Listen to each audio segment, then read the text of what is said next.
بسم اللہ الرحمن الرحیم۔ امام رازی رحمۃ اللہ علیہ نے حضرت ذوالنون مصری رحمۃ اللہ علیہ کا واقعہ نقل کیا ہے کہ وہ ایک دن کپڑے دھونے کے لیے دریائے نیل کے کنارے تشریف لے گئے۔ اچانک انہیں ایک موٹا تازہ بچھو دکھائی دیا جو ساحل کی طرف جا رہا تھا۔ جب وہ کنارے پر پہنچا تو پانی میں سے ایک کچھوا نکلا اور سطح پر تیرنے لگا۔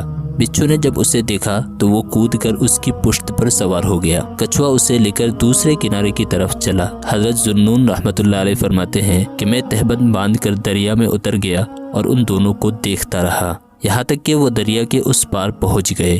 یہاں پہنچ کر بچھو کچھوے کی پیٹھ پر سے اترا اور خشکی پر چڑھ گیا۔ میں بھی دریا سے نکل کر اس کے پیچھے ہو لیا، یہاں تک کہ میں نے دیکھا کہ ایک گھنے درخت کی چھاؤں میں ایک نوجوان لڑکا گہری نیند سو رہا ہے اور وہ شراب کے نشے میں چور تھا۔ میں دل ہی دل میں کہنے لگا شاید یہ بچھو اسی لڑکے کو کاٹنے کے لیے آیا ہے۔ ابھی میں سوچ ہی رہا تھا کہ اچانک مجھے ایک زہریلا سانپ دکھائی دیا جو لڑکے کو ڈسنے کے لیے اس کی طرف دوڑ رہا تھا، لیکن ابھی وہ لڑکے کے پاس پہنچا ہی تھا کہ بچھو آگے بڑھا اور سانپ کے سر پر چمٹ کر بیٹھ گیا اور تھوڑی دیر میں اس سانپ کو مار ڈالا۔ پھر بچھو واپس کنارے کی طرف لوٹا۔ وہاں کچھوا اس کا انتظار کر رہا تھا۔ وہ اس کی پیٹھ پر سوار ہو کر دوبارہ اس پار جا پہنچا جہاں سے آیا تھا۔ حضرت ذوالنون مصری رحمۃ اللہ علیہ فرماتے ہیں کہ یہ غیبی منظر دیکھ کر میری زبان سے یہ اشعار جاری ہو گئے جن کا ترجمہ یہ ہے: اے سونے والے، تو آرام کر رہا ہے لیکن حق تعالیٰ تاریکی میں ہونے والی ہر برائی سے تیری حفاظت کر رہا ہے۔